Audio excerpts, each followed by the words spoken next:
Welcome back. Welcome to Decision Space, the only show to take place right here, in the space between the turns in your favorite games. I'm Paul Solomon. I'm Jake Friedman.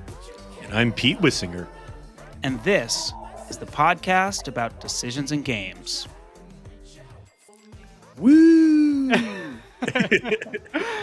New host, new energy, awkwardness. Welcome, everybody. Yep. Like a well-oiled machine already. We're kicking. I just figured you'll probably edit something right there, you know. Boom. No, well, welcome, we're doing everybody. Unedited. Yep. Very exciting day today. We're going to be talking about our top decisions of 2024, which is sort of like a traditional end of the year, best of list. Except here on Decision Space, it's not so much about what we love, what games are our favorite games, the hotness. We like to dig into the decisions here. So this is sort of a clever little, Decision Space style best of roundup. And I'm very excited. We have some kind of funny code names that we shared with each other. So these are complete surprises. I have no idea what Pete's list is, no idea what Jake's is. Do you guys have guesses on mine? Yeah, I got guesses. Yeah, and we'll get to that here in a second. Jake, you excited for this one? You got a good list put together? Yeah, no, I can't wait. First of all, super excited to have y'all officially joining the podcast as hosts. I think it's going to be really great. Maybe we'll have a few kinks to work out at the start, but just bringing new energy, new ideas to the show, and also, the fact that we're now officially an industry podcast is, I think, really big for us. Industry pros. That's right. I mean, you already had Brendan, a published designer, and you. That's true. The published designer of the Rolling Realms, Underwater Cities, and Potion Explosion.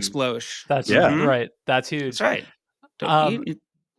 Don't forget that.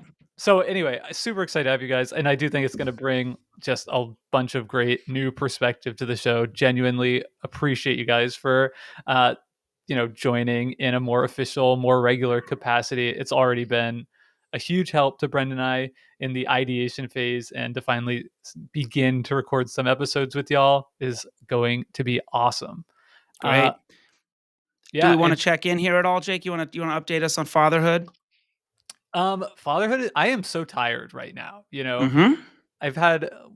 I'll tell you just really briefly, 2 nights ago, our baby slept for 4 hours straight, and then another 4 hours. Humongous. Like back to back. And we were, celebrating, it's like get a little 5 a.m. and we're just like, we feel amazing. Yeah. That's exactly what it's like. One REM cycle. Yeah. We talked incredible to some people, stuff for you. Yeah. We talked to some people and we were like, could we just let the baby sleep longer? And they're like, yeah, at this point, let him sleep. So then we went to bed last night and we're like, hell yeah, here comes. That's awesome. 4.5 hours, 5 hours of uninterrupted sleep. Let's go. And that's killer. And it did not go that way. Didn't work out again. Not a repeat. Not a repeat, but it's nice to know that it can happen. Yeah, that's gonna be that gambler's addiction, right? You're just gonna that inconsistent payoff is gonna just give you that kind of rush every night. Be like, what kind of night are we gonna have? Yeah, baby sleep is a sort of a fragile game state, isn't it, Pete? You don't know. Sometimes it works, sometimes it's not going to work. Depends every on the once right in a while, group. my dog wiggles around a lot at night. Yeah, and, that's rough. Yeah, thank you for being there for me. Yeah. All right, well, we'll leave it right there. And go ahead, Jake. You got one other update. I want to say, I think it's kind of funny timing, not planned, but Pete, we have to share your big news, please. It's kind of awkward. You weren't going to do this unless I brought it up. Do I even know this? What are you? I don't even know what you're about to say. My first published game has a pre-launch page on Kickstarter now. Ooh. So you can sign up to be notified. The Inside Up is the publisher. Crits and Tricks is my game. It's part of a trio of 3 small box games. So yes, if you want to click that notify me so you can get the email and be one of the first backers. I don't even know when it's going live, but it's true. It's a game I'm sure talk more about on a future episode. It's so exciting. Official art, like it's happening. So I'm really happy for you, and I'm glad we can share it with our audience. Extremely cool. I guess I did know that was coming. I'm hyped. Sure. Yeah. Very hyped. All right, Okay. well, let's get into this. The plan here is we've each got a list of at least 3 plus maybe a couple of other games with decisions. And we're going to go right down, I think, depending on how you guys do it, right down to literally the space between the turns of your favorite games where you're really thinking about what are the choices I'm actually going to make? What are these decisions? We'll have maybe some honorable mentions, and then we'll each do a bronze, silver, and gold medal. Maybe at the end of this thing, we'll talk about a little anticipations for 2025. We just did with Mr. Peter here, so This is let's like get into this. this is like the Golden Globes of decision space, right? It Like is. This is like our. Oh yeah, this is. Wait, is someone getting played off at the award ceremony? already? that's it. That was Wrap it up. seamlessly adding the interlude as we're getting into the list. Incredible. Incredible. All right. Well, Jake, why don't you kick us off with your code names? We're going to read these out just in case folks want to play a little guessing game. I think we each took a little different approach here, but Jake, hit us with the code names. Okay, my honorable mention is codename Shill Exchange. My bronze is 150cc. Then Pizza Slice / Party Hat. And then finally, my gold medal is codename Breeding equals Egg Arrow to Baby. And that's childbirth or no? That's something else. That's just different? Right. It's okay. The egg, it cracks open, you find a baby inside. That's crazy. Pete, you're up next. Yes. So my honorable mentions, I did 4-letter code names, which is what friend of the pod Jamie Stegmeyer does with code names for upcoming Stonemaier releases. So I got all 4-letter names. So I've got, as my honorable mentions, codename Post and codename Pony. And then my bronze, silver, and gold are Suit, Flop, and Gate. Okay. Well, being that you and I play games so much, I definitely know what some of those are, but I admit I don't know. I can't remember you playing a horse game, Pony, but I guess we'll find out. That one's a misdirect. Yeah. Apologies if you can hear my dog going absolutely insane upstairs. My mom just showed up and my dog's not cool. So here we go. My code names. We've got Magical Openings, Angel Wings Ketchup. Those are my honorable mentions. Cloud Penalty, Visionaries Wood, and finally, Danish Have Farted. Okay, pretty exciting. Why don't we do this? Let's just kind of cycle through, hit our honorable mentions. Jake, Pete, Paul. Do you all think Pete, that we Paul. have any? Do you guys And think we'll we have come any through to the overlaps? medals, eh? Yeah, let's do it. So All right. I'm up first, and I should say up front that I have certainly played the least 2024 games of anybody. Yeah. I think I played like 6 or 7 total. Yeah. So And you know why, obviously. yeah, It takes a little time to get up on BGA. It takes a year or two, and that'll be it. Yeah, so my list will be much more robust when we revisit this in 3 years' time. But but anyway, so I just wanted to put that context out there. I think we are going to have overlap. I think my first one might be an overlap on Pete's list. I think I have no idea which it could be, but I think I'll have one other overlap with Pete, but we'll see. Excellent. I'm curious about Pizza Slice Party Hat. I definitely have, I think, at least one, maybe two. Oh man, I didn't even put that one on there. But I'm sure that Pete and I know so much about what he likes and what we played this year. So I'm sure I have at least one or two. Paul, do you know Okay. how many 2024 releases you played this year? Oh God, no. I would guess 20, maybe. I'm over 50. Yeah, that's a lot. That's a lot. Yeah, I think. Yeah, that's cool. No, I don't track games, but I do games of the week on Instagram. That's about it. All right, Jake, I'm gonna pivot here. Since you only have one, I'm gonna go first, and then we're gonna do Pete, and then we'll hit you. Great. My first one is Magical Openings, which is actually a game about opening magical books, cursed tomes. It's a trick-taking game called Shut the Books by the incredible Taiki Shinzawa. And this is one that I think Pete might have on his list. We'll see.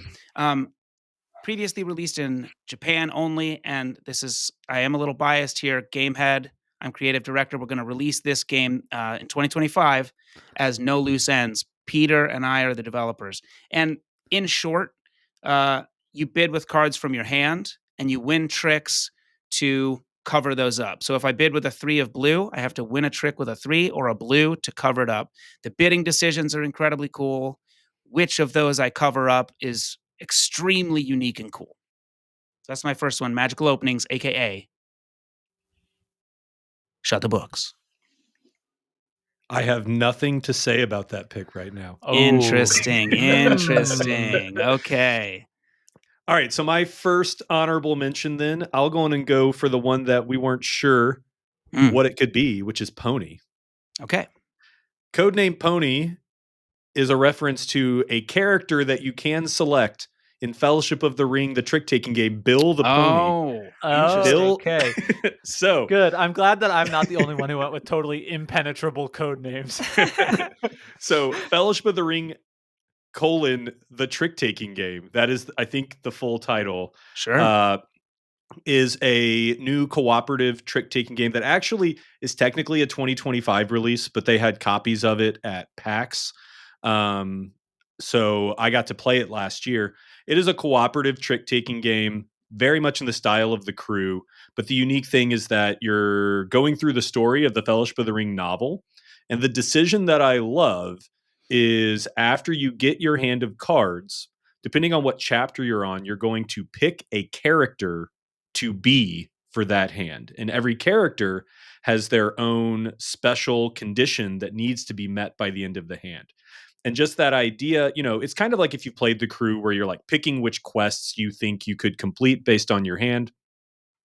But it's a little bit more involved because the characters are much more bespoke and they're all designed to go together to make an interesting overlapping of incentives. And so picking a character in Fellowship of the Ring, the trick-taking game, is my honorable mention decision of 2024. Very cool. Awesome. Have you played that, Jake? No. No. I played that, and it's quite good. I mean, I played The Crew a bit. It's cool, but I agree with that decision there at the start of like, okay, if I'm gonna be Frodo, I have to win the one ring in the game because that's the trump suit, and there's one ring. You gotta, makes sense. So can my hand do that? And how much can I communicate to other players about doing that? It is a cool piece of cooperation. Yeah. Awesome. Sounds fun. I definitely am interested in giving that a shot, having liked The Crew and liked Crew Mission Deep Sea even more. Sounds Are you Lord of the Rings nerd like Peter? At risk of like losing any audience that we have, I'm just going to keep my opinions to myself. Okay. On the Lord of the Rings. Great. Okay, so my honorable mention, codename Shill Exchange. You guys have any guesses on what this could be? I have a guess. Shill Exchange? Well, let's hear it. Are you shilling for Paul? Yes.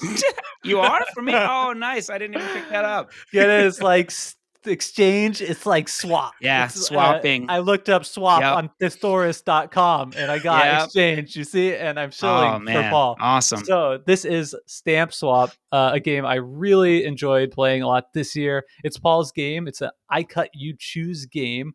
And I think there's some really fun decisions in the draft part. I think it's cool the way the special occupation cards, or like whatever they're called, the special power cards, you get to start using them right away if you pick them up. That's neat.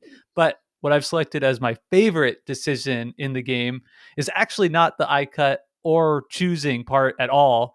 I like the way scoring works, where you get to pick what of the 5 different objectives that there are that you want to score in the first round, and then subsequently building up for the other ones. So I really love in games where you get to kind of make a decision, kind of call your shot and say like, I'm going to do really well in this category. And I thought that the way the scoring worked in that game, where you're kind of like, okay, this is worth some points now, but I think I have way bigger point potential in these other categories later, and kind of deferring and then seeing if your bet comes to fruition at the end, worked out really well. And I really enjoyed that aspect of the game. So that's my honorable mention.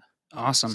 Did you guys did you guys Just cover a Heaven sec. and Ale on here or Palace of I have Career? to Okay, go butt ahead. in because my other honorable mention is also Stamp Swap. I thought it was. So that's Oh my why God, I the didn't pick, honor. that's why I didn't pick Codename Post. Okay. So yes, we are here just to tickle Paul's ego a little bit. But Thank you, guys. I'll pick a different decision in Okay. Stamp Swap since we're on Okay. topic, and then you can give your designer commentary. Yeah, I'd be happy to.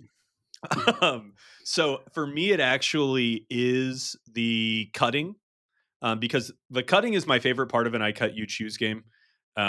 Just anytime I play one, that decision I just love.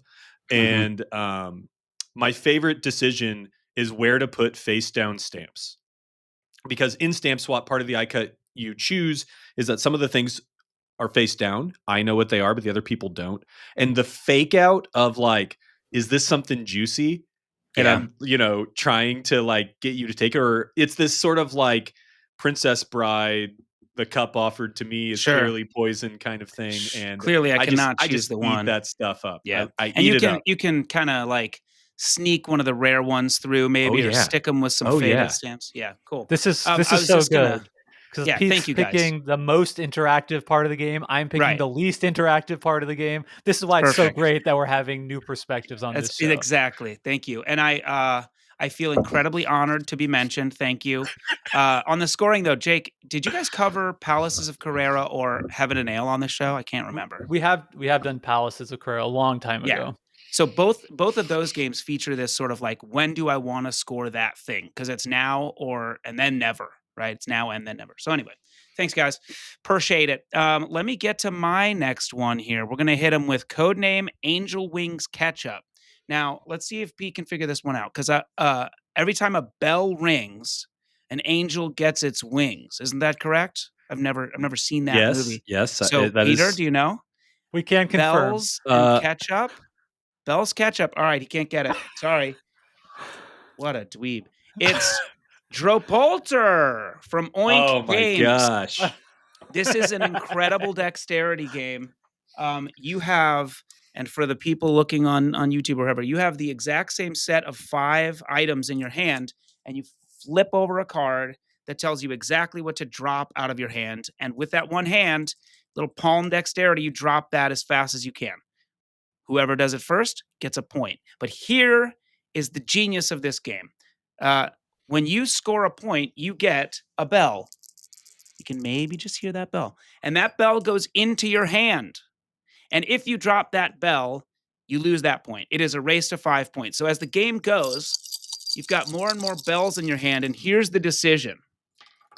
If I'm at 3, how fast do I want to push myself to go for 4? And is this card and the state of my hand currently good enough for me to make this move? Because the absolute most painful thing that happens in this game is when you lose a bell. I've gone from 4 down to 2 and just wanted to like go home and cry. And I find it every time I play, it's so fun. Unless I play with my family, somehow they don't find it at all interesting. But we had an amazing time at, where was that? At Gen Con? Where we were playing it with all those folks? Yeah. So that's my second honorable mention, Dro Polter from Oink Games. Check it out. So fun. I love that you went with a kinesthetic decision like that, right? It is. It reminds Yeah. me a little bit of like, when we played disc golf together, Paul. It's like, Sure.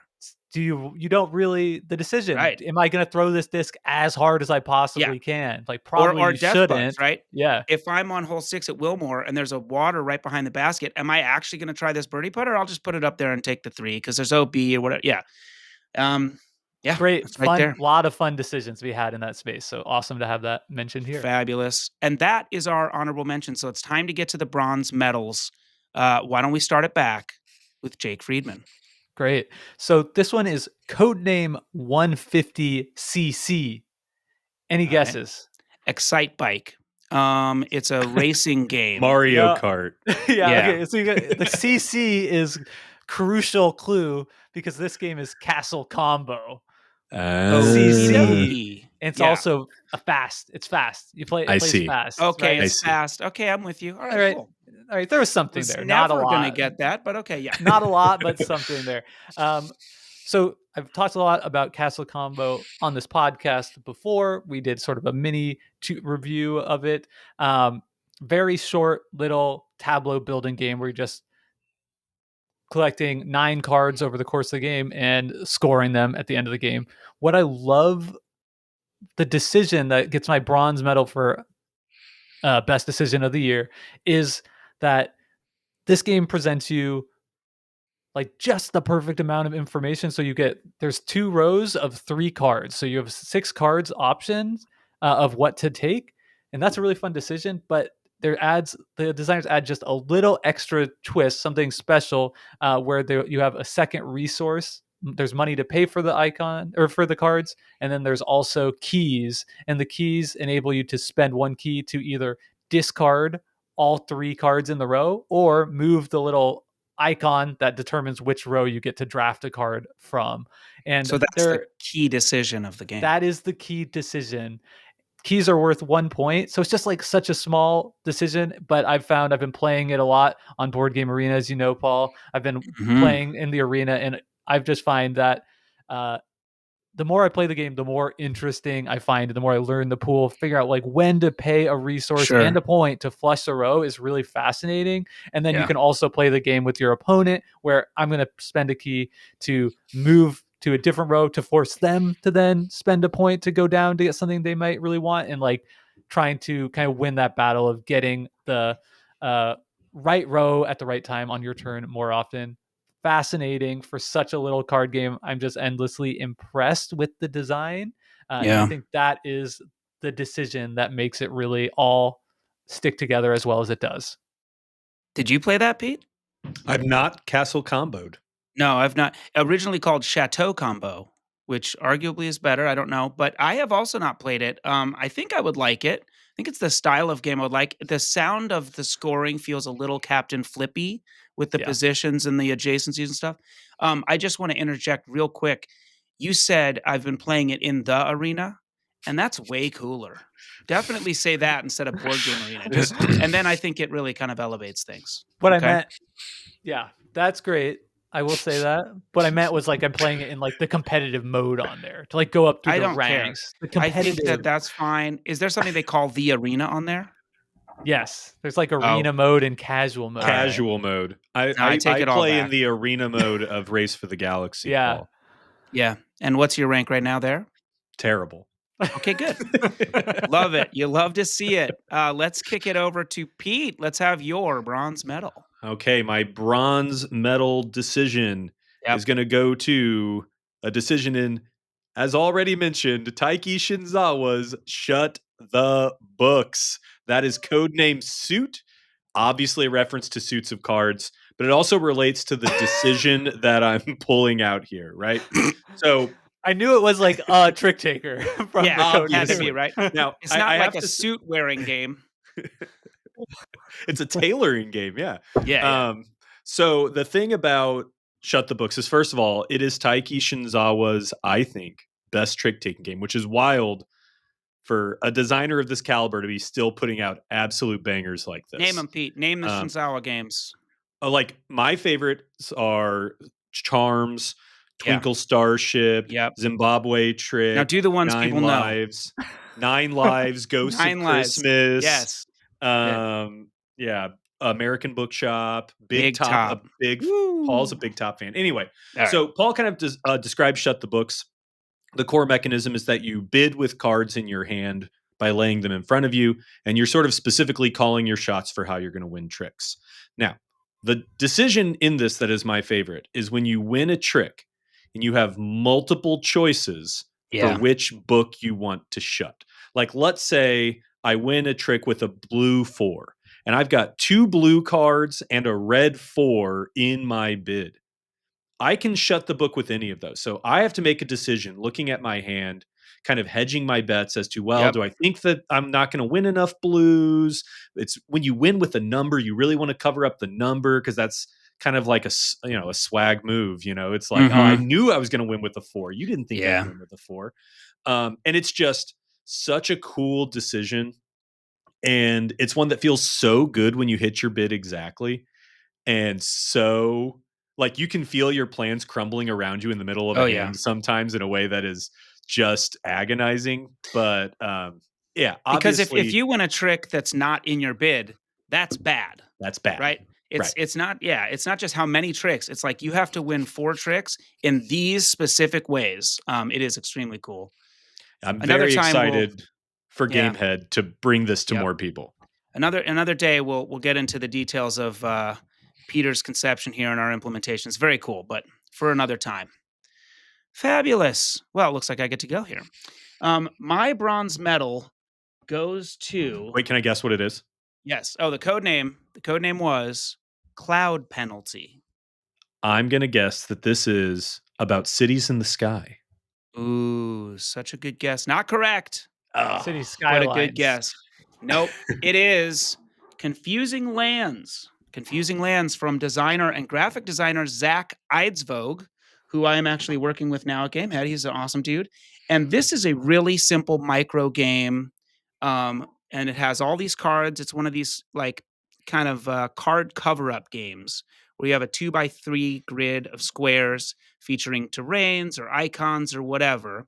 And it's a 2-player only game. You get 2 of these things, pick one for yourself, pass the other, you get whatever they give you and you put it down. But you have the decision of which side to play it on. And every card has one side that's just icons, and the other side has a cloud on it, and the cloud has a scoring condition.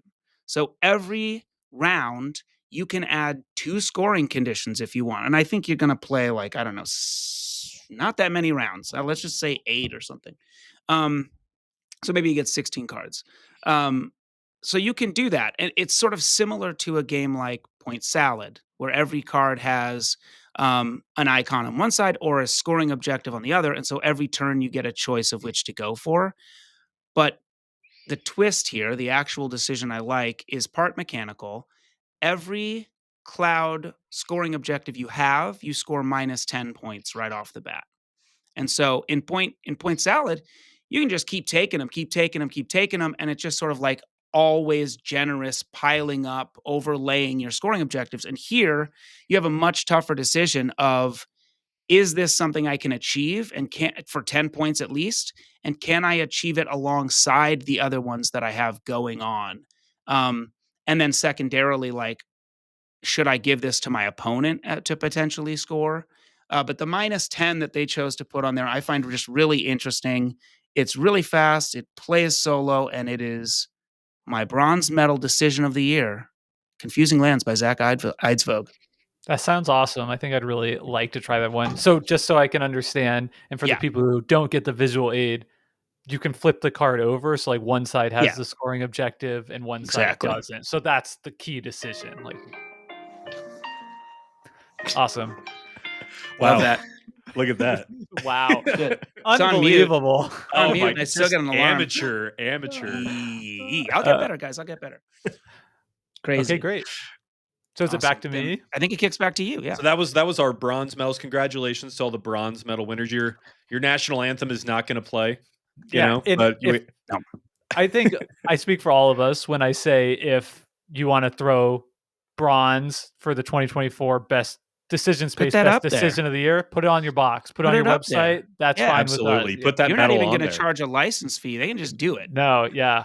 It does have to have one of our faces on it, though. And you do have to use the appropriate medal, you know? Yeah, Yeah, that's you true. You can't just make it up. Okay. Yeah. So big news. So, it's exciting for these folks because we're now entering our silver medal round.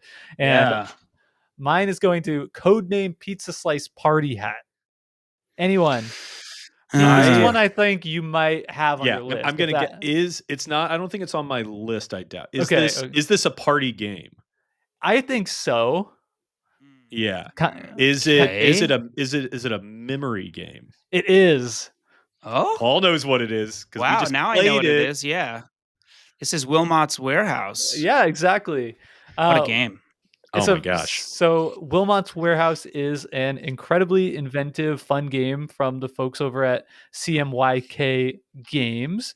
I think it's also based on a video game, maybe? It is. Yep. Though I haven't played that, I'm not familiar with that. It's apparently entirely different. Okay, cool.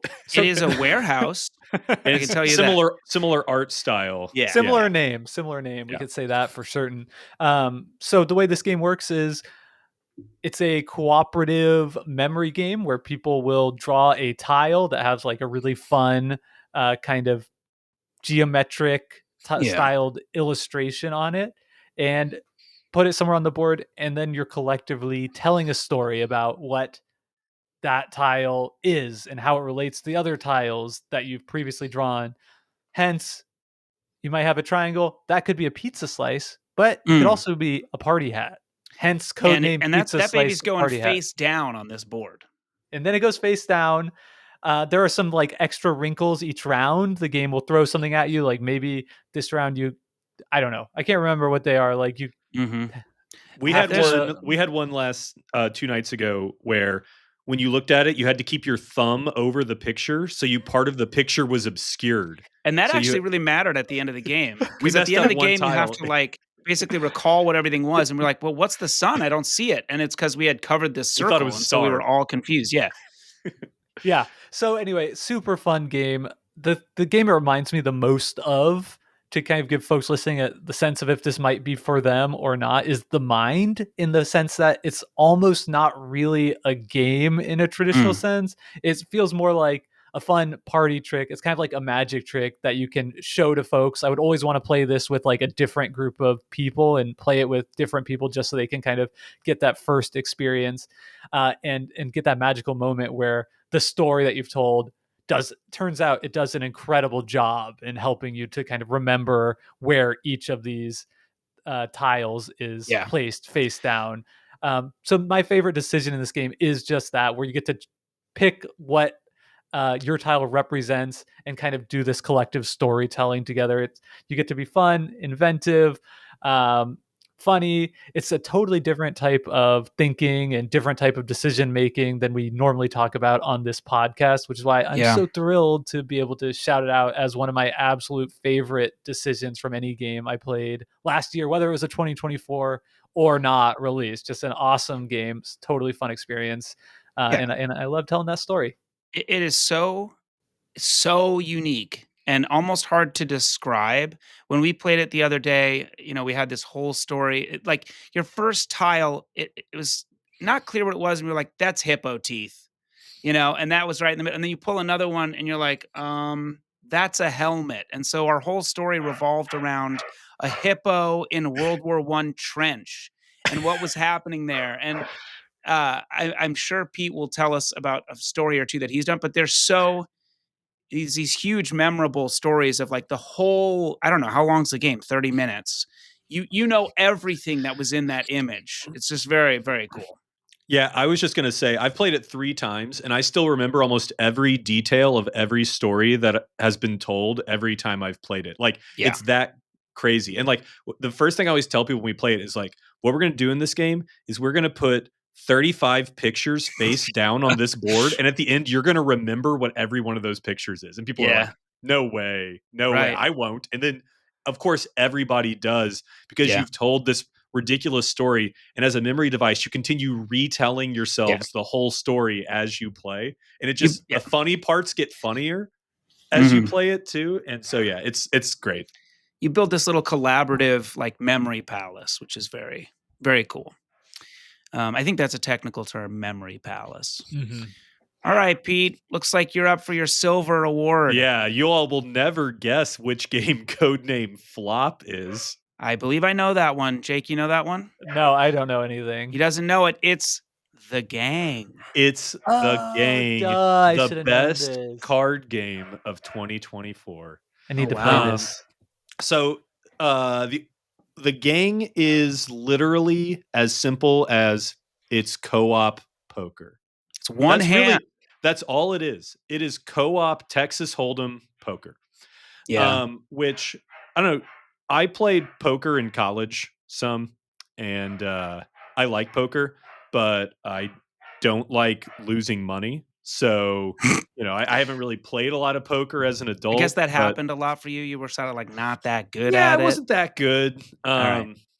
But if you were ever to tell me that this game is just poker and there's no money and it's still fun, you would be like, how, right? Yeah. But the whole idea of it is, you've probably heard of it by now, maybe, maybe not. But the game is just, you're playing Texas Hold'em, and by the end of the hand, you have to correctly predict the relative strength of everybody's poker hand by the end of the flop, turn, and river, Yeah. without ever showing your cards.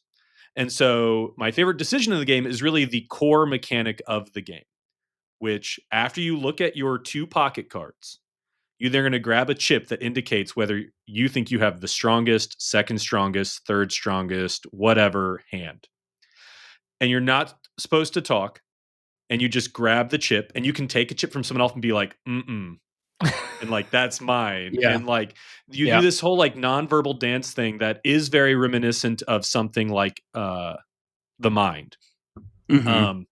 And it's so good because you're just kind of like, part of the fun of poker is reading people and sort Yeah. of saying like, what could they have in your hand? And that's this whole game, That is what right? this is. Yeah. And so if I think I have and like, my favorite decision is like, let's say I think my hand is okay and I'm playing with 5 people.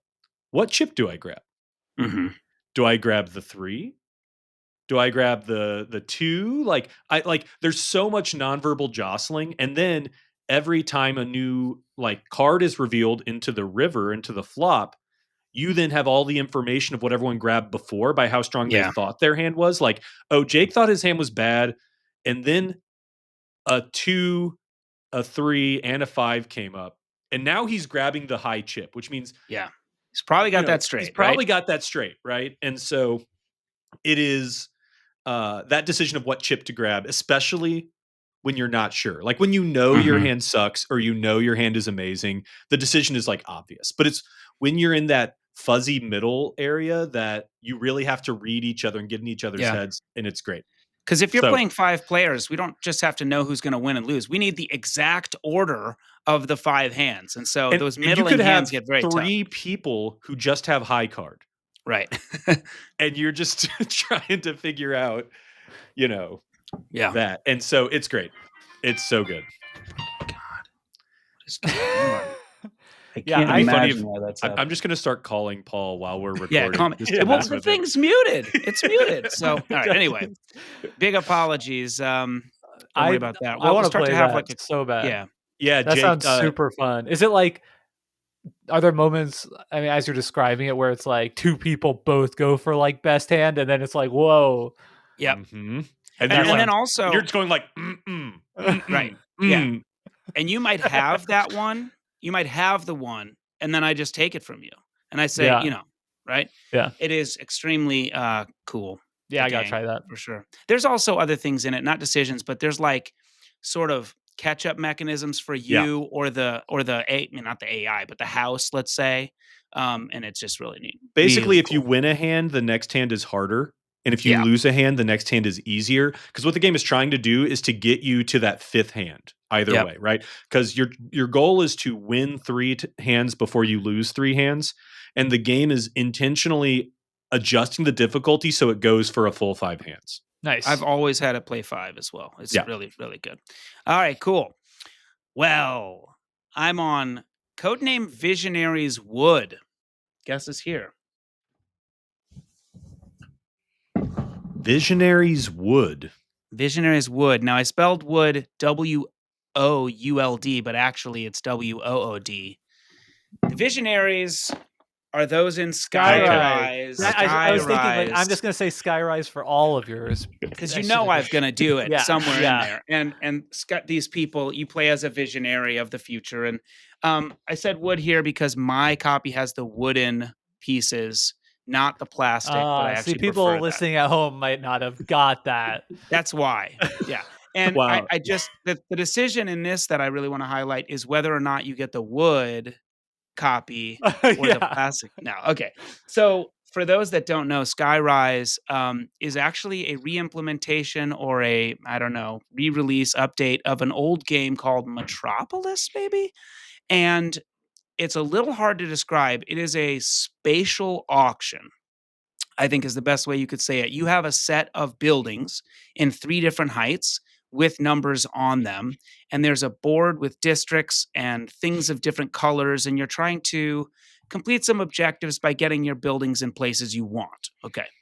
But the way that the game proceeds, someone picks a space on the board and puts their building on it, number side up. Maybe they put a 2.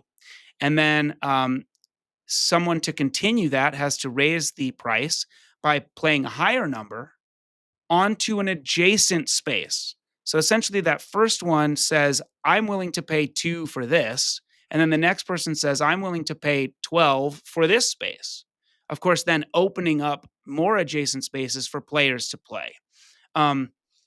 It's a little hard to describe the sort of emergent structure of what that auction looks like. It is really, really, really unique because if there's a little singles, if you win an auction and leave a little single space behind, you can start an auction there and just win it because there's nowhere else for people to expand. So you can win spaces with really cheap ones. And the second side of this is it reminds me of Ra because you have this sort of restricted bidding power. And they don't cycle around, but like it's preset what numbers I have and what numbers you have and what am I going to use my 62 on? Because that's the only time I get to use that 62. And we're all going to place all of our buildings. So we're going to all end up with a lot of presence on the board. And is this the right moment to play that or not? There's a couple of other really cool things in this game, but this is a game I'll probably never get rid of. It feels extremely unique, and the decisions you make in that spatial auction are just really, really interesting. So there it is, my silver medal decision for 2024, Skyrise. Still haven't played it. Need to. So on that auction, somebody puts a 2 down, opening up space around it. But somebody could then say, "I'll pay more than 2 for that space." Yeah, in fact, they can not that space. You can never if no, an adjacent you go for space. Another space. Right. But so you say, I get this space because I went first. I get this space for 2. Yeah, and you don't get it. So it's like you say, I'll pay 2 for this one. And then I go, I'll pay 4 for the next one. And Pete goes, I'll pay 6 for this one. And then we all go, no. So Pete gets his space for 6 and the other ones are open back up. Okay. Now I get it. So it's almost like the auction itself is moving, but you're blocking off what has previously been auctioned, but it'll open back up when the auction's over. Yep. And so I might put one of my buildings down on a space in the middle of the auction, not because I think I'm going to win, but because I need to make sure that you don't win this right now, right? Or I need to make sure that I can come back and get this later. And in fact, I have a special building that I want to go there because it scores me bonus points. So cool. I think you would really like this game, Jake. And Pete, you've played it. Yeah, I actually would like to play that one again. When we played it, realizing that like you can intentionally drive an auction into a dead end just to end it is when I realized that I was like, oh, there's like cool spatial elements going on here that you wouldn't necessarily, it's like emergent, right? It's not like obvious when you start. Yeah. It's exactly right. It really that spatial auction feels completely different to any auction game I've played before, and I love an auction game. Well, there you have that. Congrats to all the silver medal winners. Great job. That's Post huge. that on Instagram, big time. And now we go to our top prize, the Decision Space Gold Medal. I want for the gold. decisions in 2024. Here to present his gold medal, Jacob Friedman. Very exciting. I feel privileged to give this award. I'm as you guys are aware, I'm not really a big follower of the hotness. In fact, I tend to let the releases kind of wash over me because somebody's brought them to my local board game night, or it shows up on Board Game Arena one day and I say, hey, what is this? But typically I have no idea what's coming out or when. So this game, when it was brought to my local game night, code name breeding equal egg arrow to baby. It was a total surprise to me, even though it was a game from my favorite designer, Stefan Feld. Oh, I thought maybe it was Wormspan. So would this be Oh yeah, that would have Civolution? made sense. It is Yeah. Civolution. This is And Civolution? Are there eggs yes, and babies in Civolution? so Civolution is kind of, maybe if you've played this game, you would get this reference. You would definitely get it if you read the rules to this game. But Had to be there. Civolution is the game that brought Stefan Feld style breeding to the world. You know, we all know about Uwe breeding, We know where about the Uwe sex. Yes, no we It's know in matter all about the how games. Yeah, no matter how many animals are in a pen, you get one Right. more. Right. Okay, Feld style breeding is pretty amazing. When you take Uh-huh. the breeding action, you get one person in that space, but the thing that makes it special, just Feld, you only need one person in that space at the start to get the one. Incredible. Wow. Incredible, right? What And a design that is. and so the game explains Just it. like in real life, Jake. So Yeah, the what does the game explanation say? Yeah, I the wanna know. explanation for the game is like, it just shows an illustration in the rule book that's just like an egg cracking and a baby crawling out. Oh. So I have so that- many inappropriate comments I'm holding back because this is a Yeah. family show. Yeah, yeah. So Good. Well That's done, right. Pete. Okay. So this is like a super crazy maximalist design by Stefan Feld, that the theme is like you are a superior alien race and you're like doing a class where you're like trying to build a civilization up on a table in front of you. So that's sort of what you're doing. It's like a civilization style building game, kind of. Wait a minute. It's not Are really you saying that the theme of the game is you're building a civilization on a table? You're like basically like, yeah, you're like creating like a simulator Oh, civilization style thing. Oh, So okay. that's just the theme, right?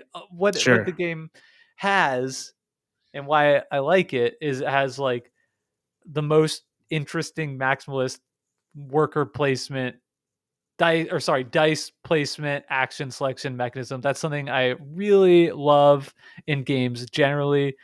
Stefan Feld is a designer that has used this type of mechanism a lot and extremely well. Castles of Burgundy comes to mind as a game that has used that. And the way this one works is you roll a handful of dice. I think it's like 6 dice to start. Okay. And then on your board, you have action spaces that you can take.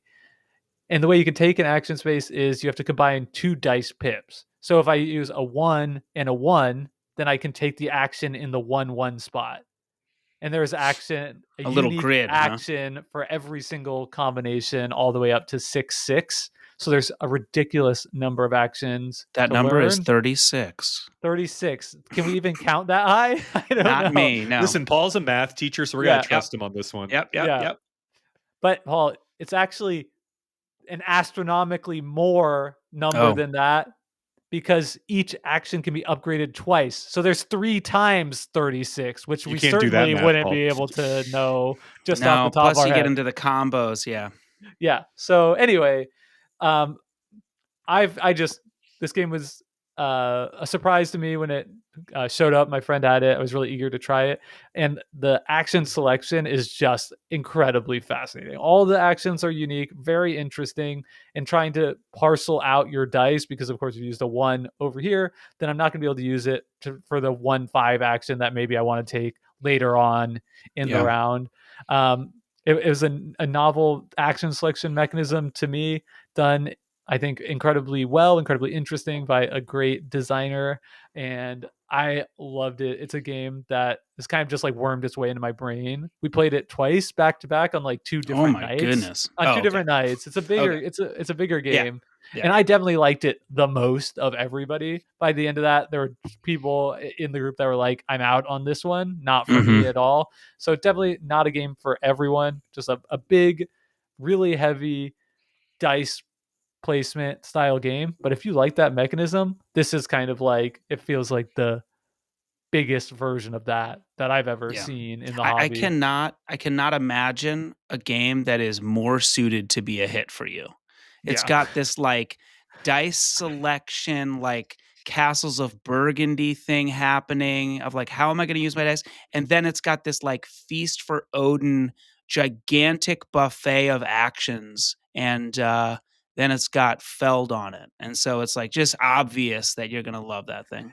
And deciding which actions to upgrade is like my runner up for like most interesting decision, because whatever you kind of start with, it is a significant bump. So it feels almost like that's going to give you a new path through the game based on like what action you upgrade early on, to where every time you play it, if you kind of make that early decision by upgrading something different, you're going to have like a totally different experience And do you have a going through it. unique action selection grid? Like, are you upgrading your own, or you're upgrading it for everyone? Yeah, you have your own Okay. unique one. Yeah.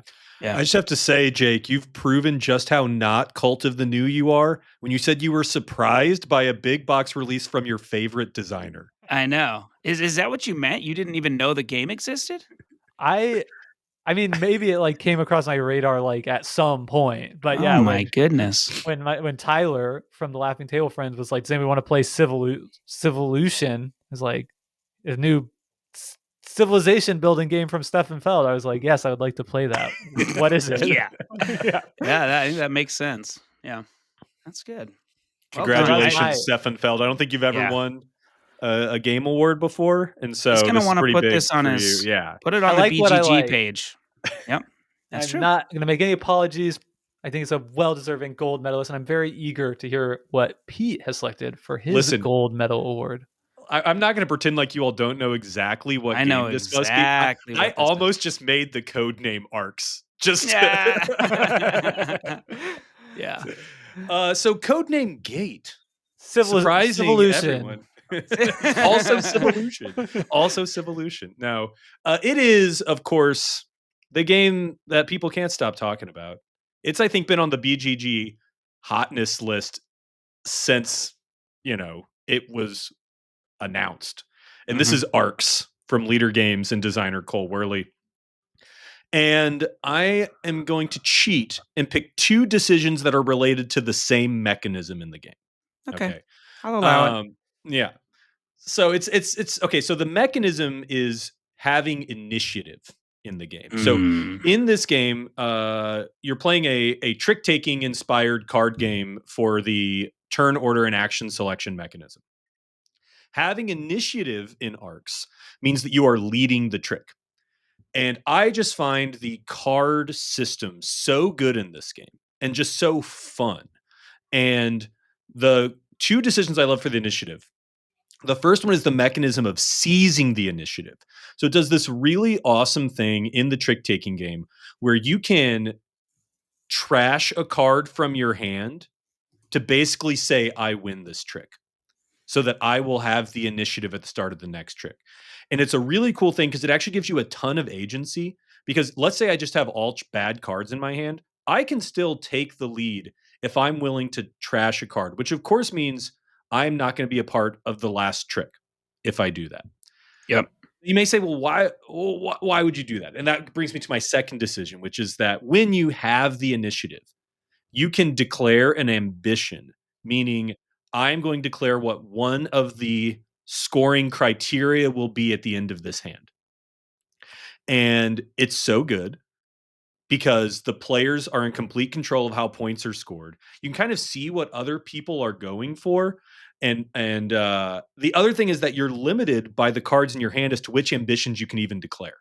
So when you get your hand in Arcs, you're doing this cool thing where you're like, whoa, none of this is doing what I thought I was doing, which means now it's time for me to pivot and figure out which ambition can I declare and sneak up and grab. And it's just such a cool, awesome decision related to this initiative, because having that ability to declare an ambition is so juicy that you're willing to basically kneecap yourself by killing a card from your hand to grab that initiative. And I just love it. I love that card system. I think it's super clever and unique. And basically, ever since it came out, at every one of my game nights with my regular game group, I'm always just like, or we could play Arcs, like still, Yeah. still, Yeah. still. So yeah, it's just obviously gonna get the gold. So congratulations, Mr. Worley, on your gold medal. I think here again, this is like a very natural Pete game, highly interactive, with a little whiff of trick taking in there. That's cool. And I the one thing that you mentioned I thought was cool, which is like the game makes it possible that taking the initiative to take an action you need is more valuable than taking 2 actions.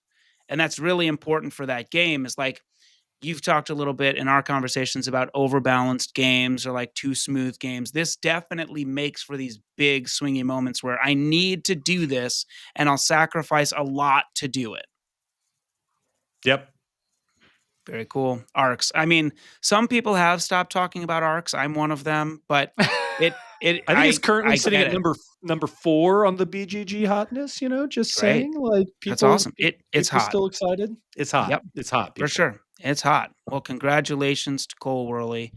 Expect It's to see time now. that on that award on the next print run, probably, definitely. Obviously, Sure going on they'll do it. we're the only forum to give them any sort of recognition at the end of the year, which is wild. Yeah. Yeah. Well, nobody else is doing decisions, so I think that's cool. That's true. It's time for the final award of the night. I guess it's night, and that is my gold medal for decision of the year. And this was codenamed Danish have farted, and that's I- because when I was a I've got an kid, idea. Okay. yeah, one of my favorite snacks. That was what we called it in our house. Jake, what is it? Fromage. It is. This is Fromage from R2I, Ben Rossett, and Matt O'Malley, who I am finding are just incredible, incredible designers, especially on kind of a time track thing. Danish Havarted, of course, refers to Danish Havarti, an excellent and creamy cheese. I don't recall that being on your top 5 cheese list, Pete. I saw some other ones, but that's not one of them. Manchego number 1. Yeah. Provel was on there, wasn't it? I might have put Provel as a troll pick on my top cheeses. Okay. Yeah. We'll move forward. So Fromage, for those that don't know, is what I would call a midweight Euro game with some novel mechanisms and really an incredible feel. The core novelty twist here is this sort of like a Zolkin light.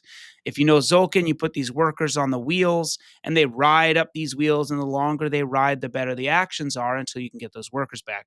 And here we have sort of a cheese wheel in the middle of the table with 4 sections, and each player is sitting in front of a section. And you're going to place you have 3 workers. You're going to place at most 2 per turn.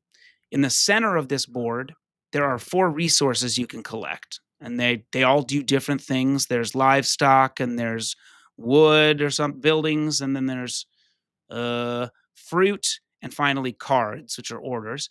So you can do that with one of your workers. And then each of these wedges is kind of its own mini game scoring objective. And so in the veal section, it's sort of like an area majority thing. And you're trying to place your cheeses down to control the different areas. And then there's in the shop, there's different shelves you want to be on. And in the restaurant, you want to be on tables. They're all very cool. The way that this works, though, is you have these little cheese wedge workers. One can make hard cheeses, one can make blue cheese, and one can make soft cheeses. And they're either going to ride on this board for 1, 2, or 3 turns, because I'm going to place my workers, and then we're going to spin the central board 90 degrees clockwise. And I will now gain access to a new section. And the neighbor to my left now has access to the section that I had. So there's simultaneous play, and then also this sort of almost passive interactivity. Like I can block you from a spot, but you don't necessarily feel that. And so the decision that I've got going on here is just a single turn in Fromage has so many considerations that you can work towards or not. And so the skill ceiling is very high on what you think about on a turn. For example, I can look at my neighbor and what they're going to do on their turn, and I can choose to block them. I can choose which resources to prioritize. I can choose how long to leave that worker on, because if I put my soft cheese worker here to get 3 livestock, I'm not going to have them back for 3 turns, which means when that wheel, which I can see coming, that wedge, I can see coming back around to me, I know I need to go onto that soft cheese space. And so there are so many layers of planning that you can think towards and see, if you choose to go to that level. So there's really a lot of decisions here, but in that single turn, I guess the choice of which worker and how long should I let him ride it feels unique and achieves a lot of what Zolkin does, which is amazing, in 45, 60 minutes, and does so many cool things. Fromage gets my gold medal for top decision 2024. As That's you our said, list. quite an achievement.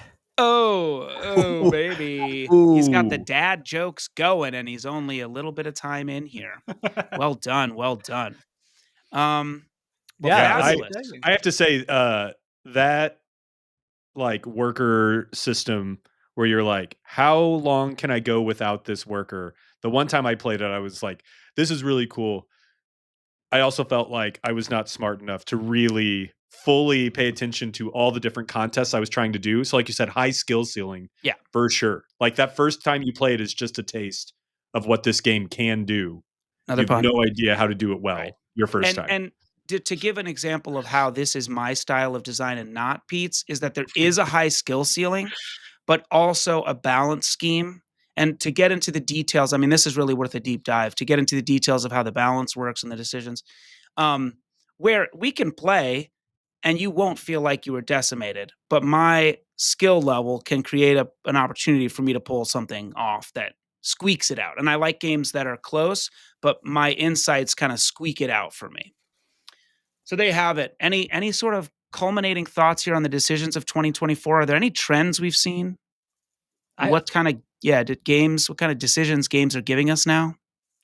I have one thought on our list first, which I just think it's really interesting. Kind of the ones we landed on as gold are maybe all kind of like a little bit polarizing decisions, as in they're not necessarily going to be, arcs, Civolution, and I don't know, maybe Fromage is hitting more of like a mass appeal sweet spot, but in Sure. general it feels like these are games that are like really going to hit with a certain subsection of the hobby and probably really miss with other folks. I know for sure arcs and Civolution are that way.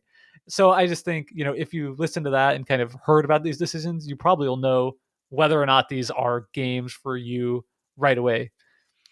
I do think that the trend I see is that like I think small games are still having a moment Mhm. in general. Like, you know, I think that like big heavy euros are still coming out, but they're not really making the big splash that they were.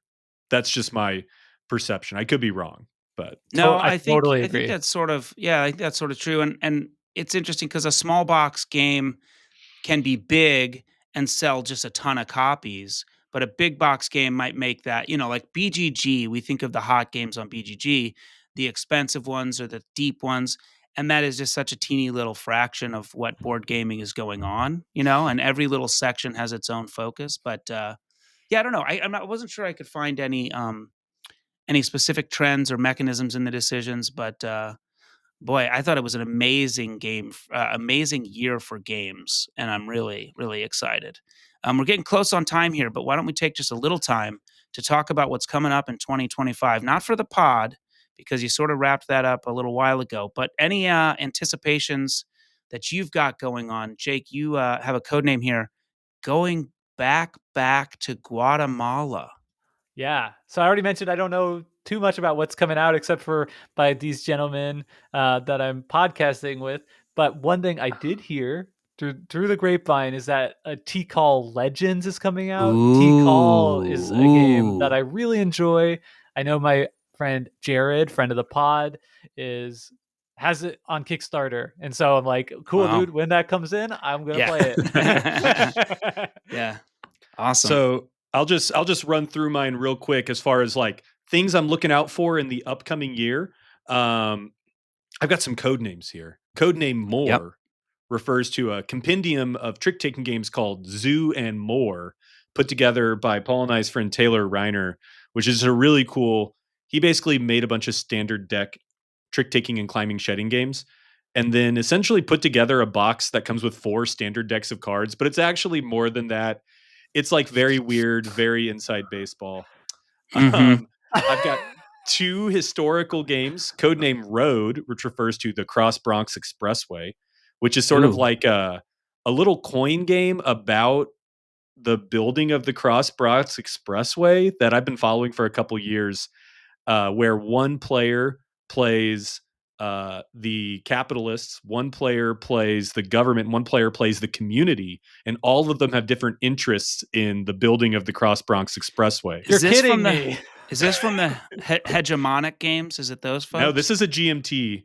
Okay. By the designer does not have their name out because apparently they work in the government, don't want their name out. So non-breaking space Wow, is the that's code name wild. of the That designer. rocks, actually. That's wild. My other one is codename Oye, which is of course what they say when they call the Supreme Court into session, because there's a game called First Monday in October on the history of the Supreme Court.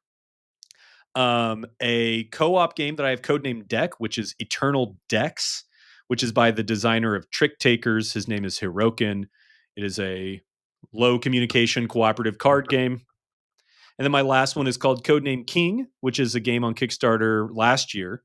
Actually, I may have backed this 2 years ago, called Old King's Crown, which is this big, beautiful art game that I mostly backed because the art is beautiful. The designer does all the art, but it looks like this kind of political lane battler kind of game that just looks beautiful and like my kind of game. So yeah, I remember seeing an ad for this and thinking, Pete's gonna like that one. Oh yeah. Oh yeah. Oh yeah. All right. Well, I got some here, and I'm gonna talk about my own future and gaming future as well. First one here, codename Fromage, and that is Formaggio, which is the immediately coming out sequel to Fromage. I think it's an expand alone, but it immediately gives you 4 new wedges you can mix and match with your stuff. Obviously, it's Italian cheese. So really excited for that. We'll back at the highest level. Codename Making Waves. This is, of course, referring to Gamehead, where I'm creative director. We are releasing a wave of 6 games all at once in the third quarter of this year. Super excited to do all of that. Codename Crafting Variability. This is a quick note about what Phil Walker Harding is doing. He's putting out a game called Misfit Heroes, which is a card crafting game in the style of Mystic Vale, except the card crafting is just setup. So it's not a decision in the game, but it creates a huge space of variability. I think there was a game called 3,000 Scoundrels that did a same thing where you sort of mix and match and create these scoundrel cards, but those might have been player powers. I can't remember. Excited about that. And then just moments before we started recording this, I found out that he is doing Dungeons and Dragons Edge of the Realms. So that's inevitably going to make Phil Walker Harding a lot of money, which is good. He doesn't have enough really successful games out there, JK. And this thing is a drafting game where you are building a map in front of you and scoring objectives. I'm sure I will absolutely love it. What else have we got going on? I got 4 more, guys. Okay, 4 more. Deep Dives, part 1 and 2. Deep Dives, number 1 is Fin Span from our friend Jamie. I'm excited to play that, and I think it'll be my favorite in the Spaniverse. I'm excited for that. Yeah, I think that's going to be really cool. And have you guys heard about this game, Deep Regrets? You heard of this? No. This is a surprisingly 30 to 150 minute game, which is surprising. This is sort of a push your luck horror cooperative game with dice rolling, and I don't know. Here's what it says. It's about 30 minutes per player, and it says this is an unfortunate fishing game about pulling progressively more horrifying things out of the ocean. Decide what to eat, what to sell, what to mount, and how many regrets you're willing to carry as you push yourself too far and spiral towards a thrilling conclusion in this strategic horror fishing game. Sounds very cool to me. There's a video game that it sounds that's similar right. to. That's right. Oh. It is Delve, maybe, or something? It's it's not Deep Regrets, it's not the game, but yes, it is related to a video game. I do know that. Correct. All right, 2 more. My last 2 are called Snack Time, parts 1 and 2. The first is Lobby Snacks, which is a trick-taking game that I designed and made with Taylor Reiner, which I'm excited to. I don't know if it's been announced. It's going to come out. That's all I've got. And the other one is called Snack Rabbits, which I don't think anyone has heard of. This is actually sort of a re-implementation of mechanics from a game called Dice Heist that I love. And it's basically you flip out a card, they sort of pile up in these spaces, and you can either roll dice to try to steal them, and you have to like roll a 5 or something, or you can draft a die because later you'll be able to roll a whole chunk of them to try to get a 6 or something. Really cool designers. I've asked them to make me a game along this line. I don't think they're going to do it for me, but there you have it. 2025 is going to be incredible for games. Super, super excited. If you folks are excited, join us on the Discord. Tell us your top decisions of the year and tell us what you're excited for next. I'd Closing love to thoughts, hear Jake? what the community would put as their gold medal game. Yeah, that would be awesome. time. Yeah, we'll Big talk about time. that on the Discord. As always, well, first, let me thank you guys. Great job. Welcome again to the cast. So excited to have those different perspectives. We got, you could just hear it in the things we're excited for. Could not be more different. There's me not knowing anything that's going on.